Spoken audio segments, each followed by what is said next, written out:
You're listening to Mid-Atlantic Gravel, Travel, and Dirt.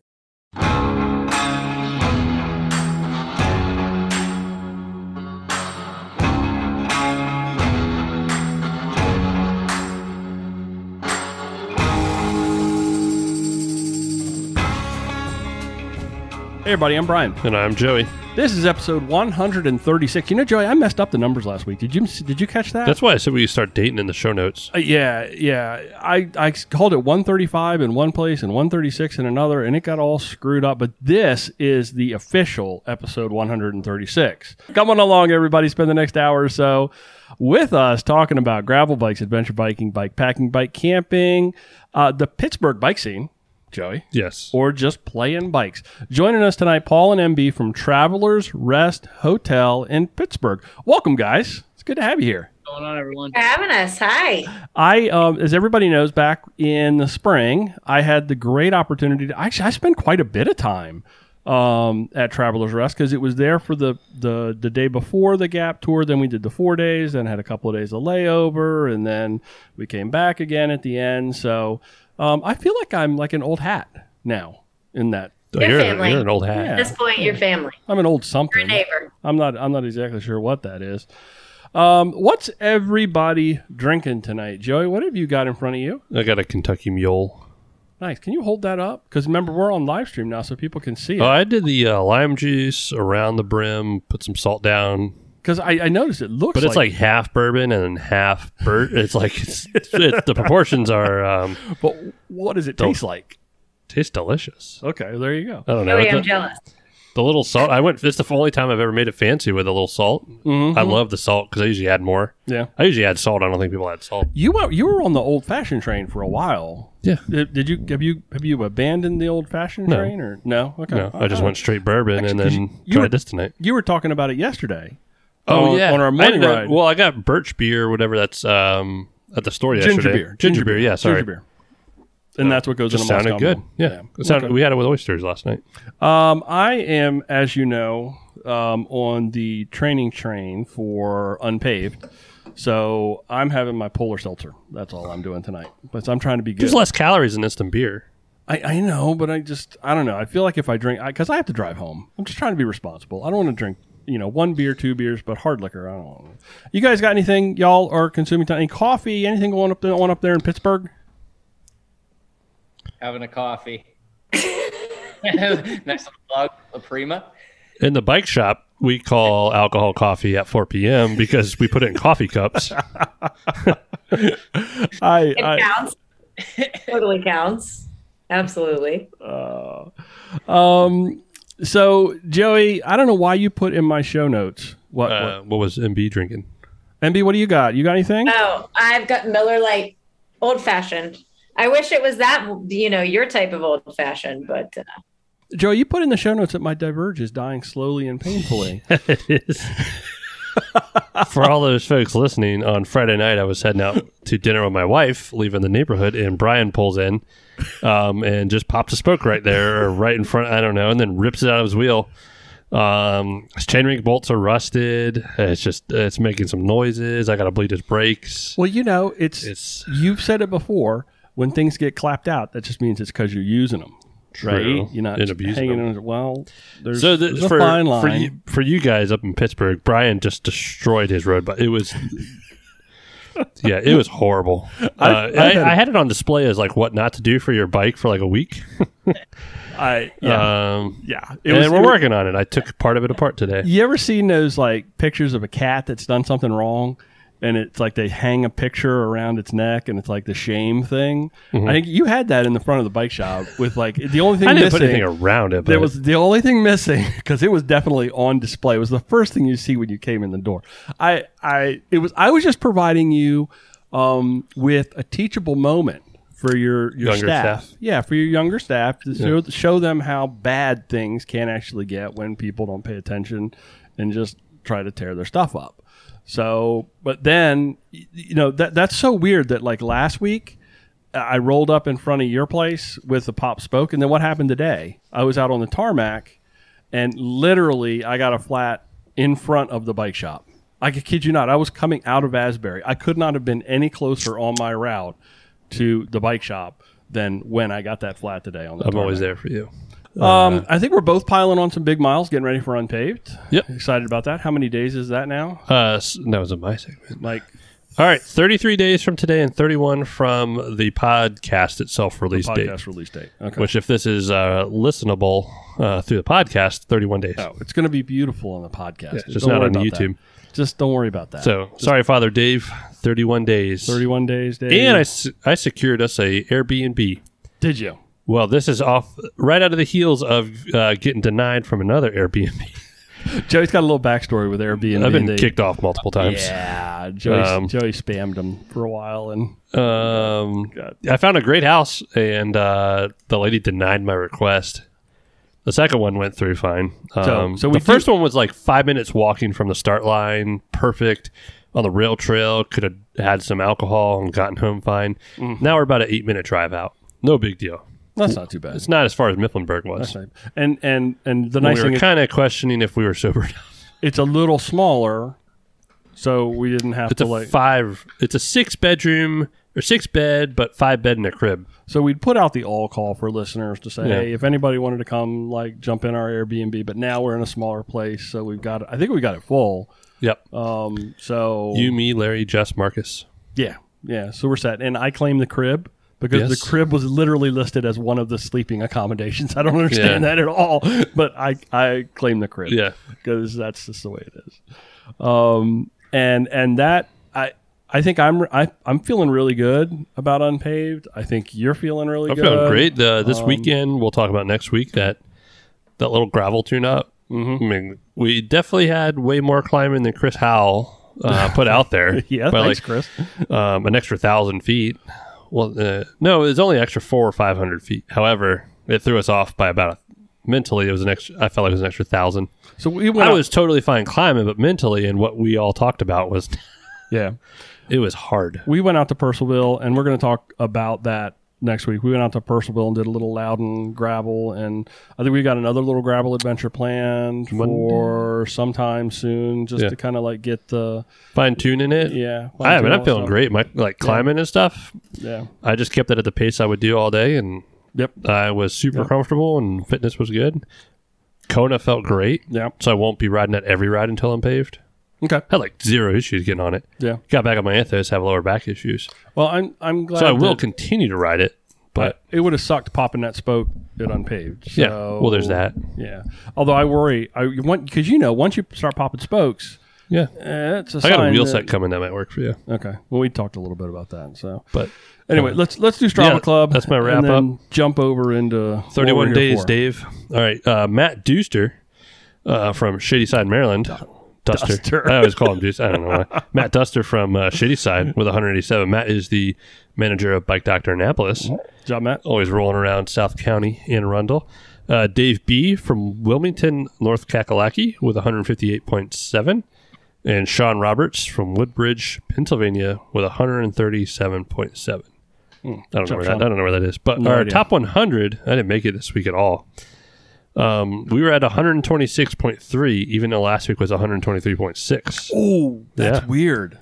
Yep, and we stayed the same at 754. Otherwise, it's strava.com/clubs/gravel travel dirt. Awesome. Thank you. Good job, everybody. Matt, Dave, and Sean piling on the miles. Okay, so let's actually totally switch gears here. Hopefully... Not on your bike. Paul and MB, welcome to Mid-Atlantic Gravel, Travel, and Dirt. It's good to have you guys here. Ryan and Joey, it's good to be here. Thanks for having us. Absolutely. So to give everybody, I referenced it a little bit earlier. I've stayed at your place in Pittsburgh, but introduce what Traveler's Rest is. I know you've got your little. I'm sure you have a little elevator pitch. Introduce Traveler's Rest to our listeners, so that gives them a little bit of context of what we're talking about. We've been working on that elevator pitch for 6 years. And it keeps changing. But you don't have an elevator. What's our latest? We're an independent hotel. Okay. So you went from being a brothel to a hostel to now a hotel? Exactly. Okay. That's how we started. Man. Yep. Yeah. Introducing the idea of a hostel to Pittsburgh did have its downfalls. education being one of them. Sure. No, we weren't, not opening a brothel, not opening a hospital, but a hostel, a place where people could stay, rent by the bed. You use the communal space. Travelers on a budget. Started off as that. And then, like everything, COVID. Pivot. We started in 18, learned how to run it. 19, we learned how to teach others to run it. 2020 was going to be our year. Adventure Cycling had tuned in with us in 19. And we're like, okay, yeah, we're going to get these groups and it's going to be great. And we had to pivot. Yep. So... Well, COVID has done that to, I guess, just about everybody, and it's just about trying to figure out a way to survive. And you guys have. I mean, that's awesome. Now, I want to give a shout out to you guys because I think when people hear the term, and I know we're not working under that hostile mindset anymore, but I think when people hear the term hostile, they kind of get a weird vibe. I think sometimes they kind of. You can kind of go in a lot of different directions with that. But I remember, and I think I told you guys this, that y'all's place didn't feel like a hostel. It didn't have... It looks like the set of Clue from the pictures. Yes. It does. That's Very exactly. classy. And Joey's mad at me because I stole his brothel joke. He was going to actually try to slide that in somewhere. I didn't feel it was appropriate, but Brian just does Brian. Oh, you were joking. Okay. All right, well, whatever. It's very like I looked at the pictures, like, oh, this looks like a set of Clue or something. Right? I was like, this looks nice. It's really like such a cool space. It didn't feel like... You FaceTime and walk me through it. Yeah, I did. That's right. That's right. It was, yeah. Yeah, because I was very cool. I was so impressed with the bike room that you have downstairs. Let's talk a little bit about that, because I know you guys are geared towards the bike folks. I mean, the building is phenomenal. It's an old executive office. The main room was put up in 1883 and then was built in stages. So it has a lot of the original charm, a lot of the original woodwork and fixtures.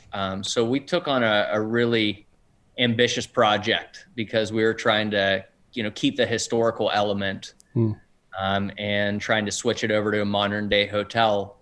There was a lot of challenges, but the place is set up for bikers. That's what we had in mind when we started it. That's why we bought the building, because of the close proximity to the trail. And it's got a garage on site that we can house about 30 bikes, and we have the truing stand and tuning stations and secure bike parking, and it's really just set up well for bikers. I mean, that's probably the part that wowed me. Just the thought that went into that. When you're only a block off of the and you're not a block off the Gap, but I mean, that whole trail system kind of connects there, and a lot of people actually kind of call that their start of their Gap trip, even though it starts over in Point State Park. That little area right there, I think as long as you're in that area, you can consider yourselves on the Gap, and you're like a block from it. So, I mean, it's absolutely perfect. Absolutely perfect. So how did you guys get through COVID? What were you able to, how did you survive that? Well, we had to come up with other ways to use the space. And so, we were able to lease it out otherwise, just through that season. Thank goodness. Yeah. And we survived, I think, more so too. I mean, there were a lot of gifts. We survived it by actually, I think we survived everything a little bit more because of taking a break. Where we weren't at front desk hours, we weren't here housekeeping, doing all of the reservations. It was more of a long-term space rental, that people, that we didn't see everybody all the time. Right. We just saw each other And learned to like each other, after 7 years of building it up and working really hard, so yeah, that was able to get us through. And we actually were close to continuing that. It seemed really nice to kind of be off for a year. Okay, that idea sounds great, but we decided against it, and I think we're really happy that we were able to open back up, and we're remembering, this is why we did it. Serving all of these people coming here, traveling. And what's this year been like? What was this season like? And I don't want to say we're towards the end of the season, because the shoulder seasons are as big as but what was this year like so far? I think we've had a good season overall. I think we set the right expectations, and we knew it was going to take a year to switch over to the new brand and the new format. But I would say we probably put 250 bikers out this season. Nice. What I would estimate. Now, you referenced the new format. What is the format? What does it look like? When people book a reservation or when they book a space, what are they looking at? Walk us through like what their visit is like. So do you want me to take this, MB, or do you want to talk? Yeah, no, go ahead. All of our rooms have become private. Before, there were shared rooms where you could purchase by the bunk. So now we have all private rooms with private bathrooms that are detached, but are just for that set room. Okay. So with COVID, we just think that people aren't into a sharing room as much, and they don't want to share the bathroom either. Sure. So that's how we have kind of set it up from now on. We do have one room that's called the bunker that is on a sliding scale, because we didn't want to price out, the biker that is starting in Pittsburgh and then camping all along the way. So we have one room called the bunker that is set up as more of a bunk room. If one person books it, it's around $50 for the bed. And then if multiple people are in there, it breaks down to about $35, $40 per head. Okay. So we tried to keep in mind that, hey, we don't want to shut anyone out, but at the same time, everything has just gotten more expensive, and the model makes more sense, more than a hostel. And you've still got that communal space, and you've still got the bike garage, that, all those places so it's got kind of that feel, but that idea of a private room with a private bathroom, even though, like you said, it's detached. And I can say this because I was there. I'll go back to it again. Unlike any hostel I've been to, I mean, everything is just really nice. Sometimes you go into a hostel and it's like, I've stayed in the one in Buffalo, and good Lord, I'll never do that again. I don't even want to go near that place. But it has just a different vibe. And there's the safe is in the building, which is really kind of cool, right? In that back room there, the safe that was a part of the... we couldn't say no. That thing was, since this was an office building for a mill across the street, and they ran payroll out of that vault. It was robbed in 1948. And I came across all of these headlines and, followed the whole story till they caught him a year later. And there's so much history. Uh-huh. I think I might have said it to you. I've said it to others as well. We feel like ambassadors to the building as opposed to owning the building. I'm just a caretaker at this point. This thing has been, so much time and energy and resources have gone into this structure. We're just here to use it for a little bit. So let's talk a little bit about the area. So you guys are both Pittsburgh people, right? You're from born raised in Pittsburgh, right? Have they let either one of you out yet? What's that? Have they let either one of you out yet? We had to leave for a while to really appreciate Pittsburgh. That's for sure. So you guys are situated in for people that don't necessarily know the geography, Pittsburgh. I'm going to let you describe it. Describe where you are in the city and what's in your backyard and, where they're at. So, if anybody knows anything about Pittsburgh, the three rivers, the two rivers meet and they form the Ohio, and that goes west. On the southern river is the Monongahela, and we're on the south bank of the Monongahela River in a neighborhood called the South Side. Trail runs along our side, but the Gap runs along the north side of the Monongahela through town. So we are in this last little industrial pocket of this neighborhood, the South Side, that used to once all be mills. And has been being built up, but we're still, there's still lots of industrial concrete trucks and warehouses still in the area. To look north across the river, you see a beautiful skyline of the city. And then just to our south, you see Mount Washington. It's just a giant hill of greenery, which a lot of people say when they come to Pittsburgh, oh, wow, I didn't think there'd be so much green in the city. So we're kind of right in the middle of this concrete jungle, but real jungle on the hill. The thing that struck me was like how diverse the South Side really was with regard to there's a ton of restaurants and, every time I've been there, the nightlife has been like there's a really cool vibe that I think South Side, and you guys are just a couple of blocks away from the sort of the heart of all that, correct? Right. So we're kind of removed from it, but we're so close to a 2-mile strip full of restaurants, bars, and shops. There's maybe 2 chain restaurants. Other than that, it's, lots of privately owned, couple staples still there. S&S Candy has been there since way back in the day. We've lost quite a few, but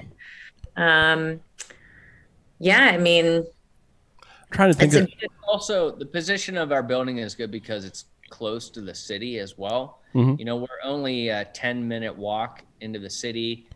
You can bike to the start of the Gap Trail in 10-15 minutes. It's about 1.5 miles, a little bit over 1.5 miles.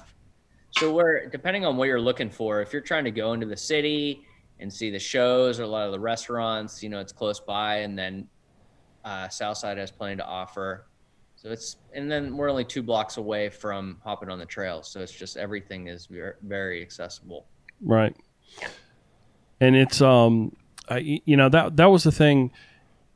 I mean, it felt close to everything when I was there. And, we rode our bikes over and, probably just a few minute Uber ride away from pretty much anywhere you may want to go. It just was a really, really cool vibe. So what's the future look like for you guys with Travelers Rest? Oh, it's going to be grand. Yeah. I mean, I think that this year we're laying the foundation and building the right team. I think Mary Beth and I carried the workload, the majority of it, for a long time. And I just think we're poised to really take off and move more in a direction of where we want to be, because we want to host community events and pull a lot of people into the space. And we're starting to really have the team together and the ecosystem that's going to create these events that we're looking to start. Cool. In addition to just housing guests. So when people come here, there's entertainment and things going on as well. How's Pittsburgh rebounding from COVID? I think everyone's toss up. Go ahead, Paul. Depends on who you ask, I would say. Yeah. I think a lot of people planned on the roaring 20s. As soon as we got the vaccination, we were going off. And a lot of friends that have, small businesses around town, there's staffing issues. I mean, there's hesitancy to live the way people did in the past. Yeah. So I think that it's going well. As far as occupancy rates, I think that they are down compared to historically. But, I think that it's been excellent for us. We've been pretty much booked out on the weekends. We've got a lot of bikers during the week. We've had the lull in July and August because it's so hot. But I mean, September and October just are jam packed. Nice. I mean, that's one of the best. Spring and fall, in my opinion, the best times to ride the Gap. Just hands down. Absolutely. Hands down. Joe, you got anything? Got any questions? No, they answered the few I had. Okay. I've done a little research on facility. Yeah? Yeah. Okay. So it'd be cool to go up for a couple days with Justin and do the Gap. Yeah. You definitely should. Yeah. And there's lots of, if somebody's looking for a way to do it, the way we've done it in the past, and has worked really well, would be from down here, we'll drive a vehicle up to Cumberland and park in Cumberland and grab a shuttle and shuttle up to Pittsburgh, and then stay somewhere in Pittsburgh, usually the first night. Thank you. And then jump Only on the I trail. knew someone that could do the logistics help with me. Yeah, well, I've done it in the past. We've done probably, I think Sick has done 2 trips on the Gap. I think we've done it twice. I've never touched the Gap. Really? Yep. You've never ridden the Gap? CNO, I don't know how many times in sections. Yeah. Never Gap. Yeah. Time.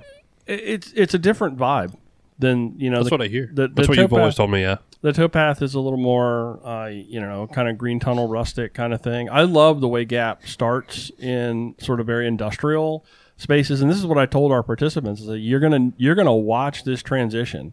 You're gonna start in a city, and then you're gonna be on hard top for 20 miles, and then all of a sudden it's gonna begin this transition, and it's gonna turn into this green tunnel, and then all of a sudden you're popping through these little trail towns. And that's one thing that Gap has done amazingly well, is the way that they've managed that. I think it's 5 different. There's like an alliance. The Allegheny Trail Alliance. You want to form an alliance? Let's form an alliance. Be the GTD alliance. No, it's like there's 5 little independent little alliances that have come together, and the way that they've sort of revitalized those little trail towns. Really just a neat thing to do. So, and there's been a mass effort from volunteers. Those trails take so much to maintain and keep like that pristine. Right. Hats off to all the different groups. The trail groups are on top of it. And you can pick and choose your way you want to do it. Like you said, there's a lot of people that camp it. A lot of people that do the B&Bs along the way. There's lots of different options on how you can make Gap work. I've done it I've done it both ways. I've done it camping, and I've also done it, by staying in like indoor lodging and, credit card, and it's whatever you want to do. And whereas with the canal and with the towpath, you're kind of, you're stuck camping, but I mean, you have to go pretty far off. So we have to haul to like Harper's Ferry or somewhere. Yeah. You gotta pick and choose. But there's plenty of places to stay, to camp all the way down the Gap. There's plenty of places to jump off in those little trail towns, restaurants, hotels, whatever you need. And obviously, I think probably the best way to do it, in my opinion, is to park in Cumberland, shuttle up to Pittsburgh, spend the night in Pittsburgh, and then hop on the trail and take 4 days to come back down to Cumberland to where your cars are. It's beautiful. It's a perfect way to do it. Perfect way to do it, if you ask me. How many days did you say? What's your perfect? I think 4 days. 4 days. I think 4 days is the right number. I think with adventure cycling, we did it in 3, and I think sort of the middle of that was a little tough for some folks. Yeah. We had some people that struggled on both trips, that whether it was lack of preparation, which is probably a big part of it, because it was early in the season. It was, we're coming off of that season of COVID where people weren't doing the regular patterns, and so there's lots of weirdness going on with that, our spring trip, in that regard. But I think 4 days, not because of the effort that's required, but I think for you to be able to totally consume all of the things that you want to be able to take in. Like, we had a lot of people that wanted to go to Ohiopyle, and they wanted to go to Falling Waters. And it was like, okay, well, that's a long day. It's hard to squeeze that in. They wanted to know how to ride a bike. And in Ohiopyle, I don't think Ubers are really available, although they should be, because quite honestly, I know a lot of people that would want to park that bike somewhere in Ohiopyle, grab that Uber, and go over to Falling Waters, do the thing, and then come back, and then off they go again on their bike. That's just me, but I think an Uber in Ohiopyle, maybe on the weekends, would do pretty good, but it just wasn't there. So, but a little bit more time and the ability to kind of take it in. We felt like the 3 days was rushing. There was a lot of like, you're like on a schedule. I think that one extra day, and I've also done it in, I think one year we did it in 5 days, which felt a little too long. I think 4 is the sweet spot. So you guys, any different? Any input on that? On the right way to do gap? I agree completely.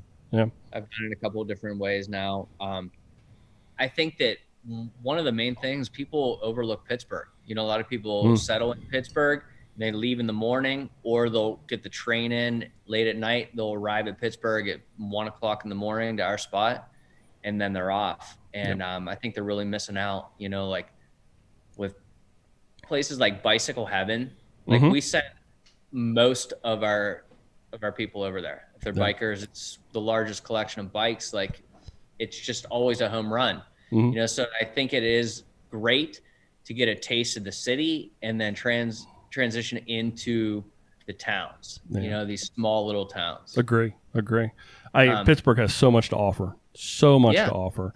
And I've done that, I think, every year is we'll go over, and Sue and I did it. We rode up towards Bicycle Heaven. We didn't go in, but, you know, going up that side of the city, going on that other direction from where you're going to go. We went over, what's over on the other river, the little community, as soon as you say it. You go up to Millvale. No. Strip District, Lawrenceville. What did you say, district? What district? Strip District. Strip District, yeah. Sue and I went over there for breakfast one morning. Not as salacious as it sounds. No, not nearly. Not nearly. It's really just a bunch of old hunky ladies selling their wares and meats and cheeses. It's fantastic. It's cool. And it's just also, the other thing that really struck me about Pittsburgh is how bike accessible everything is. It really felt. And now I think they've got that. Paul, you were talking about how quick it is to get over to Point State Park. It used to be a little bit more, I don't know, difficult to navigate maybe.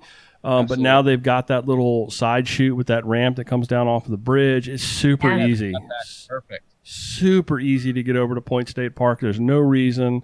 You know, we had a lot of people in our leader notes. There was like, you could go this way, or you could navigate through the city and get over to Point State Park. And, you know, it was just completely and totally different from any of our leader notes because of all that being open. So easy to get over there. So simple to get over there. So, I would say, you know, that's a great tip, is to make sure you spend time in Pittsburgh before you head out. Yep. Yeah, I mean, when we were sorry, were you going to say something, MB? No, go ahead.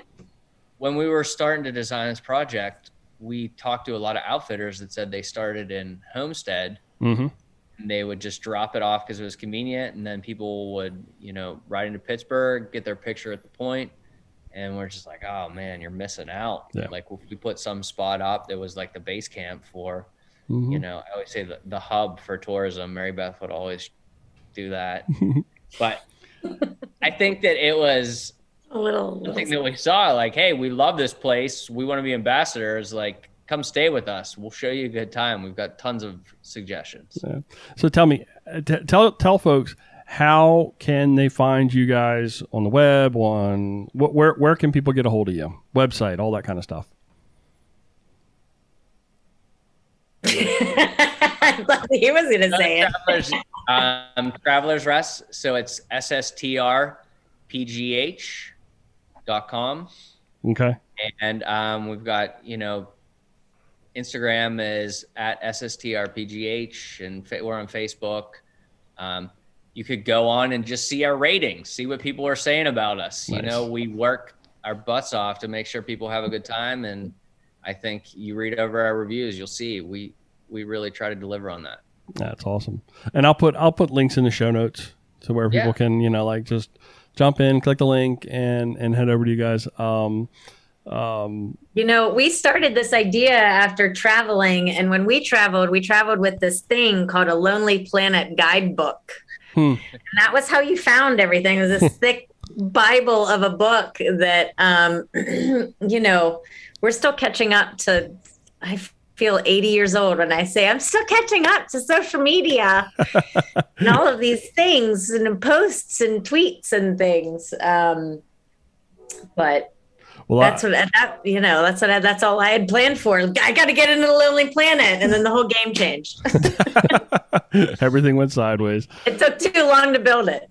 It all changed. Well, listen, guys, thanks for joining us today. Yeah, go ahead, Joey. I got one question. So go. Yeah. Shoot. It's the elephant in the room. Is it haunted?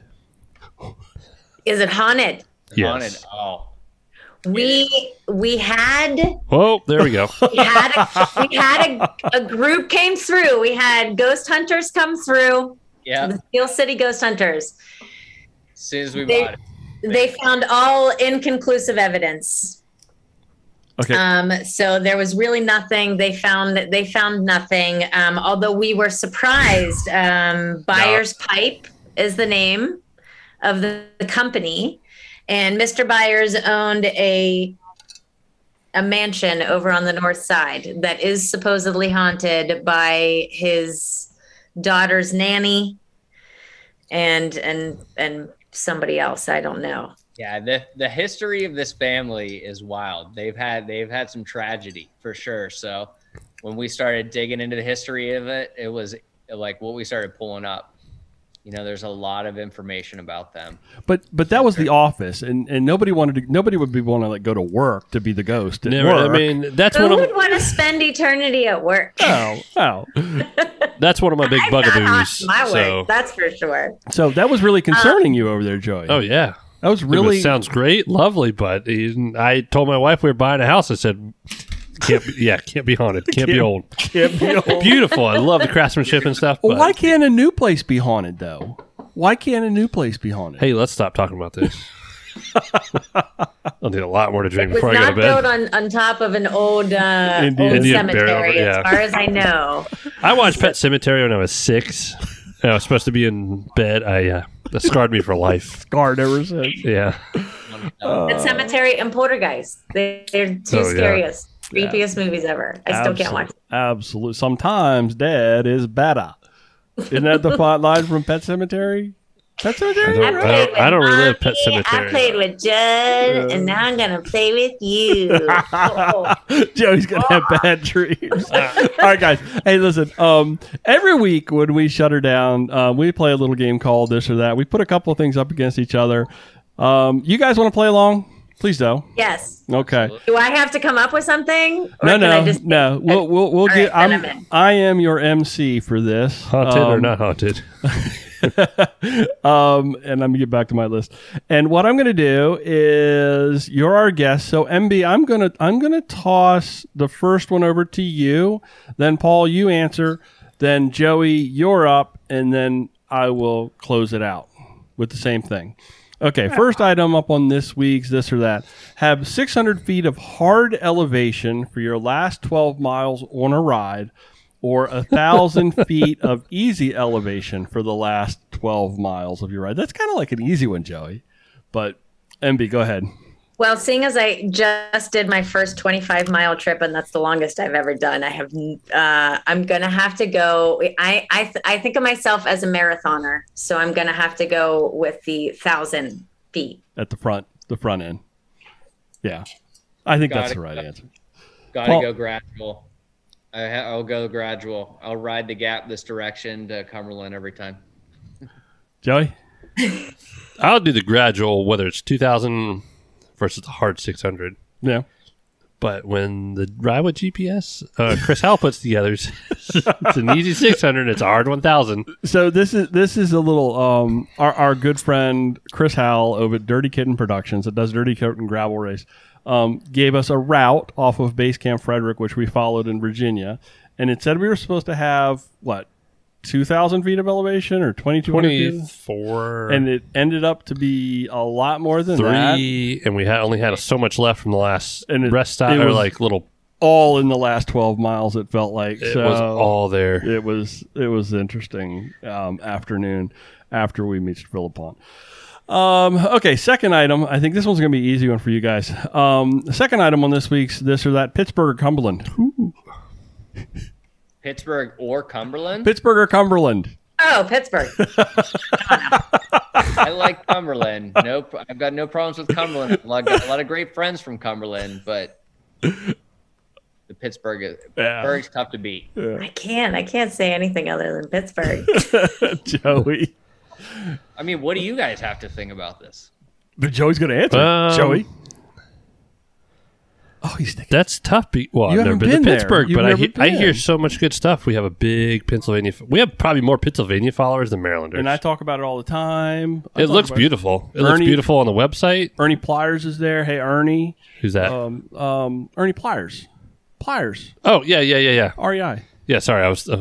We got a lot of listeners in Pittsburgh. We got a lot of Pennsylvania folks. It looks like a beautiful. Looks like a fun Richmond. So I think even the long-term review. Cumberland. Give me the long-term review from Joey never being there is what you answer. I mean, roses. I think I remember roses at Cumberland. Is there a rose department store? I don't know. I'll go Pittsburgh for the listeners. I was waiting for you to give us your long-term review of a place that you've never been. That's sort of like par for the course. I'm going with this is really going to bugaboo Sweet Sue because she listens and she's screaming at her listening device right now, telling me to say Cumberland, but I'm not going to say it, Sue. I'm not going to say it. I'm going to say Pittsburgh. Sorry, Sue. Sorry, Sue. Sue. Yeah, you know Sweet Sue. Yeah, I know Sweet Sue. Sweet Sue. I'm in Cumberland. Whatever she says, but opposite. Well, that means Sue's just going to have to host us all and show us the best time ever in Cumberland in order for us to be able to accurately compare. Cumberland is like a fun old town. Yeah, I'm going to give Cumberland. I some love props Cumberland because comes up in many bluegrass songs. Yeah, Cumberland's a cool little place. It is, but nothing against Cumberland, but I think Pittsburgh's got it beat. Pittsburgh's got it beat. So that was sort of a throwaway. It's a small town. Would you rather go on a long ride with someone who sings all the time, or would you rather go on a long ride with somebody who does no talk? Who does what? No talk. No, be quiet talk. Quiet as a church mouse.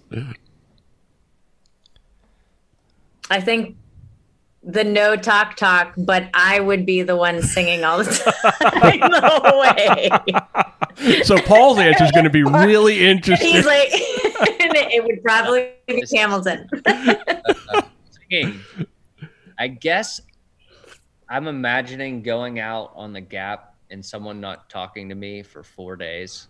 Oof. I think I would just rather have someone singing. Yeah. If it's Mary Beth, I've already heard all of her songs. I need no one else. I mean, you married the person who sings to you all day, every day. Every day at work. I don't know. Joey? Ooh, this is a loaded question. You put this in because of my wife. No, you were the one that said it on Monday. He's like, this would be a great this or that. My wife generally hates climbing, yet this weekend she was extremely chipper and singing up every climb, and it was wonderful. I looked at Brian, I was like, this is good, this or that. No, I was glad. I love that she enjoyed going up. Well, I redid all the stuff on her bike, so she had a good setup. Okay, so you're going to go with singing. I'm usually talking. I'm usually singing all the time. I'm making my own songs. I'm usually pretty the one vulgar, that's but singing or talking, and a lot of times on these like Gap trips or towpath trips, we'll actually make up songs about like the weekend as it's going along. Because what else are you going to do? So I'm going to definitely go with a boisterous person, as long as I got to get some caveats here. It can't be like them trying to really sing. Stop it. Just actually be nonsensical and have fun with it. That's my only caveat. Make noise, have fun. That's it. I'm going to go with that direction. Joey, did you add something else here? I don't see any or after. Hold on. Joey was supposed to fill in the last one. Would you rather be the person that drops your water bottle on every group ride as you're trying to pull it from the bike, or forget your flat kit every ride?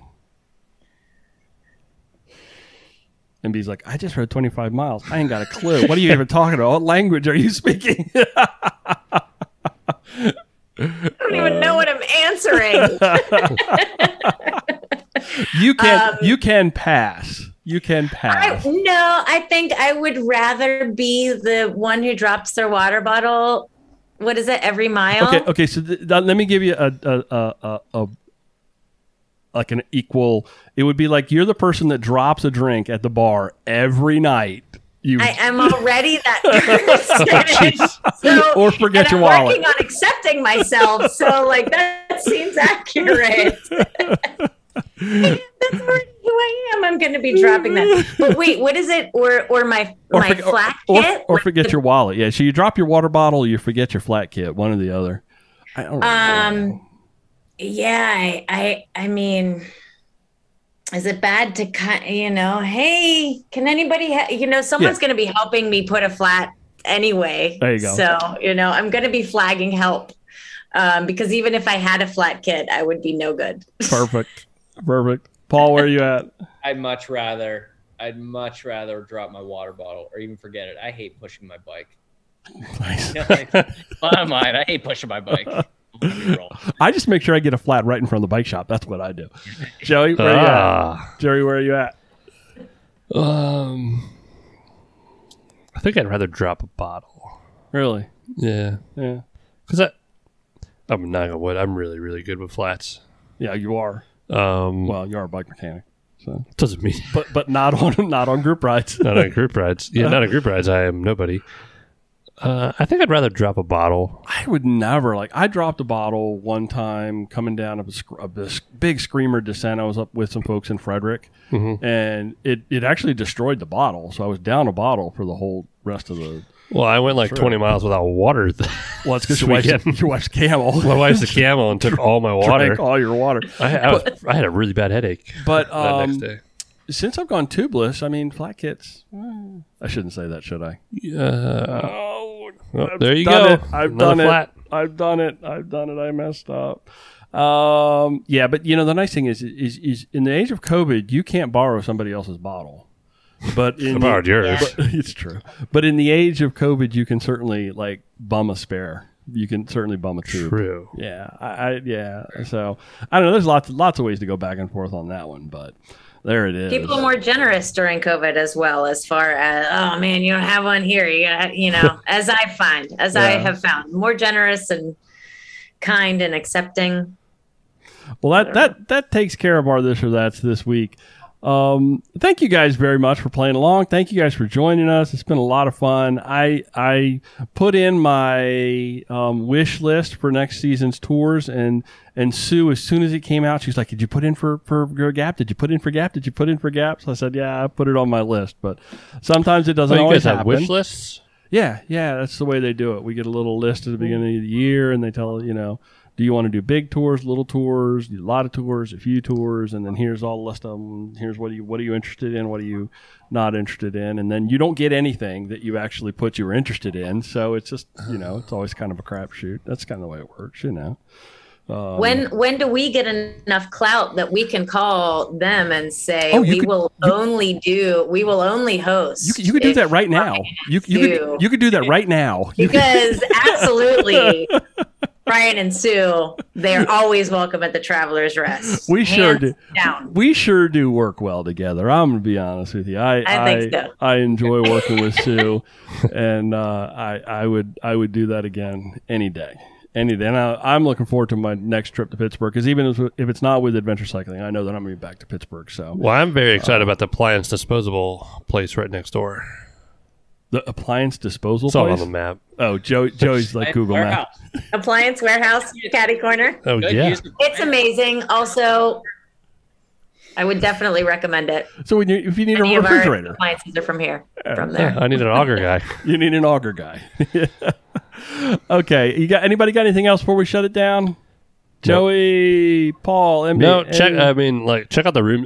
The rooms look. When you showed me, yep. Check out the website. The rooms look very nice. Go to the website. Yeah, definitely love to take my wife up there for a trip. We're actually launching our website. We're launching a new website. Oh, cool. In the next 2 weeks. So cool. Yeah, check in. We're redoing our branding. We've got a lot of different things. Working on our exterior signage. We're going to have a sign. Yeah, we're going to sign after 3 years. We're not a speakeasy anymore. We're a real hotel. I have to take, because none of these people will listen. I have a story I have to share with you guys. Just you do the website, Calvert Design Group? No. So when we were coming back to Pittsburgh from Cumberland. The first turn, did you guys notice how long it took Sue to get back to Pittsburgh? Were you guys there when all that went down? An extra hour and a half. Yeah, it literally took her 4 hours. I was waiting for the slow group to come in, and then we took a shuttle back, and we actually beat them back. And because Sue didn't want to drive on any of the big highways to go back to Pittsburgh, She took 119 and 22. it took her almost four and a half hours. It is a beautiful drive. I would choose that over the turnpike any day. That was funny though. I thought it was super funny. Sue, Okay. don't let me push you down. Nope. Sue, we love you. You know that's true. Thanks everybody for listening to this episode of Mid-Atlantic Gravel, Travel, and Dirt. This is a listener-supported podcast by some amazing and incredible people on Patreon or PayPal. You can find out how you could join that crowd by going to where, Joey? Whatever you want. If you want to Google us. You could do that. graveltraveldirt.com. Our Instagram handle is at MidAtlanticGTD. Our phone number is 410-231-6443. What's your cell phone number? Stop it. 3850. If you want to go to the Travelers Rest website, it is SSTRG. That's it. Man, I need my glasses. SSTRPGH.com. So Southside Travelers Rest. I need new prescriptions. Pittsburgh PGH. They are also on the Instagram at the same handle as that. Got it. SSTRPGH on the gram. Oh, God. Reading is fundamental. Mid-Atlantic Gravel, Travel, and Dirt was recorded this week from right here in Joey's kitchen all the way up to Southside Travelers Rest in Pittsburgh, Pennsylvania. Thanks for riding along, everybody. Until next time, do good, be nice, go slow, respect others. Love you, bye. Love you, bye. Thanks, guys.